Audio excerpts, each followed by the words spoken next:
Good evening. स्वागत है आपका न्यू विजन की शाम में। आज हम बात करेंगे बैंक के उस घोटाले पर जिसने पूरे राष्ट्र में हलचल पैदा करके रखी है। ये घोटाला छोटा मोटा घोटाला नहीं है, 11,500 करोड़ से ऊपर का घोटाला है और विपक्ष ने इस पर और भी ज्यादा हल्ला मचाते हुए 21,400 होने की संभावना को व्यक्त किया है। क्योंकि यह मामला अभी वर्तमान में भाजपा के शासन तले है, इसीलिए इसकी जांच किस आंकड़े से शुरू होगी यह बता पाना फिलहाल मुश्किल है, जब तक कि ये मामला पूरा कोर्ट तक जांच कंप्लीट होने के बाद नहीं पहुंच जाता। आप मुझे प्रधानमंत्री मत बनाइए। भाइयों बहनों, आप मुझे प्रधानमंत्री मत बनाइए, आप मुझे चौकीदार बनाइए, चौकीदार।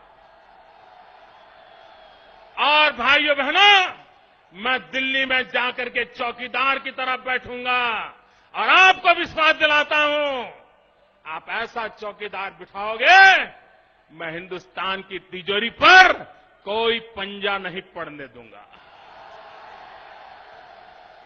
इस देश के खजाने पर किसी पंजे को पड़ने नहीं दूंगा मित्रों। और इसलिए मैं चौकीदार के नाते आपकी सेवा करना चाहता हूं।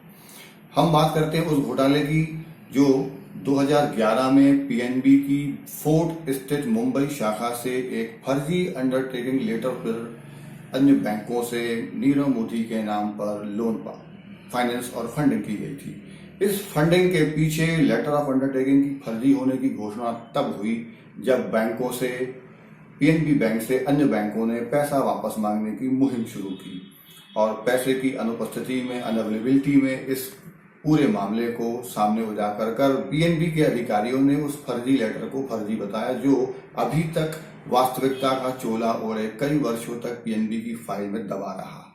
इस फाइल में ये कागज फर्जी तौर पर पड़ा तो रहा, पर ऑडिटरों ने इसके ऊपर आज तक कोई भी जांच नहीं की। 2013 में हरिप्रसाद नाम एक आरटीआई एक्टिविस्ट ने इस शिकायत को पीएमओ के पास भेजा था। इस पीएमओ के कार्यालय के द्वारा इस शिकायत को रजिस्ट्रार कंपनी के पास भेज दिया गया। रजिस्ट्रार कंपनी के द्वारा इस शिकायत को नस्तीबद्ध कर बंद कर दिया गया। इसे समाधान कारक नहीं पाया गया, कार्रवाई के योग्य नहीं पाया गया। अगर उस समय यह कार्रवाई हो जाती तो इस घोटाले को सीमांकित किया जा सकता था। आज 5600 करोड़ की रिकवरी से कुछ करोड़ और बाकी रह गया है, आधा और बाकी रह गया है लगभग, जो कि आज यह घोटाला इतना विकराल रूप ले ही नहीं पाता। विपक्ष ने भी इस पे अच्छा हाथ आजमाना शुरू किया है, परंतु भाजपा के ही कुछ नेताओं ने यह भी आरोप लगाए हैं कि ये घोटाला यूपीए सरकार की ही देन है। जन्मदाता यूपीए सरकार ही है। लघु रूप में यहाँ पर काम होता रहा है यूपी की सरकार के अंतर्गत। विकराल रूप तो इस पे धारण किया ही इस घोटाले ने भाजपा की सरकार तले है। आगे कार्यवाही जारी है, देखते हैं क्या होता है आने वाले समय में। परंतु इस घोटाले ने फिलहाल खाता धारकों के मन में एक ऐसी संभावना उत्पन्न कर दी है जो कोई भी खाता धारक अब भारतीय बैंकों पर भरोसा करने की स्थिति में नहीं रह गया है। आने वाले समय में इस घोटाले का एक ही अंजाम होगा, एफआरडीआई बिल जो कि पास होगा संसद से, और इसी के पास होते ही आरबीआई से बैंकों पर का अधिकार छूट जाएगा। और जैसे ही अधिकार भाजपा सरकार या केंद्र सरकार के पास आता है तो निस्संदेह पूरी इकोनॉमी थरथरा जाएगी, उन अनुभवी लोगों के पास आ जाएगी जिनके पास अनुभव ही नहीं है। आज आप देख रहे हैं अरुण जेटली हमारे देश के वित्त मंत्री इस मुद्दे पर बिल्कुल साइलेंट हैं। जीएसटी के हर एक मौके पर नया नोटिफिकेशन जारी करने वाला वित्त मंत्री आज बोलने की स्थिति में नहीं है, क्योंकि मोदी सरकार का नाम बार बार विपक्ष लेकर के और नीरव मोदी को, ललित मोदी को और सुशील मोदी को और नरेंद्र मोदी को जोड़ जोड़ करके बार बार राजनीतिक मुद्दा बना करके कैश करने का प्रयास कर रहा है। इस घोटाले के कुछ मुख्य पहलू ऐसे हैं जो हमें भी आज पूरे इस घोटाले के पीछे के उस जिन्न को बाहर निकालने को मजबूर करते हैं कि आखिर ये घोटाला सामने आया कैसे।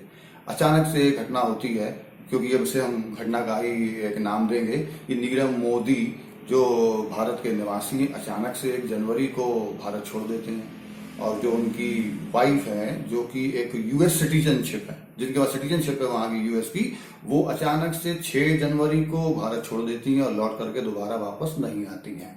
उसी के साथ उनका एक रिश्तेदार निशाल मोदी, जो कि बेल्जियम का सिटीजन है, वो भी अचानक से 1 जनवरी को अपने रिश्तेदार नीरव मोदी के साथ ही भारत छोड़ देता है।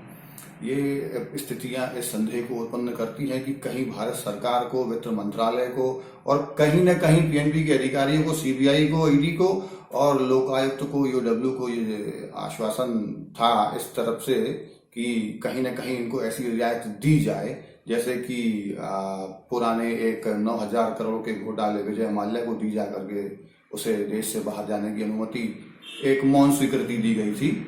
आज वैसा ही दोबारा इस बैंकिंग सेक्टर में हुआ है। 11,500 करोड़ के इस घोटाले में जितने भी आरोपी थे, लगभग मुख्य आरोपी यहां से भारत छोड़ करके फरार हो चुके हैं, जिनके अब वापस आने की संभावना नहीं है। और औपचारिकता पूरी करते हुए भारत सरकार और उसकी टीम ने फिलहाल तो 5600 करोड़ की रिकवरी की है, आगे रिकवरी जारी है।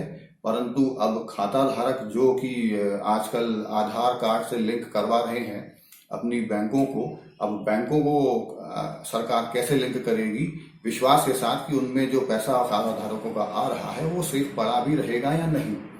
केंद्र सरकार केवल एफआरडीआई बिल पास करके ही जो है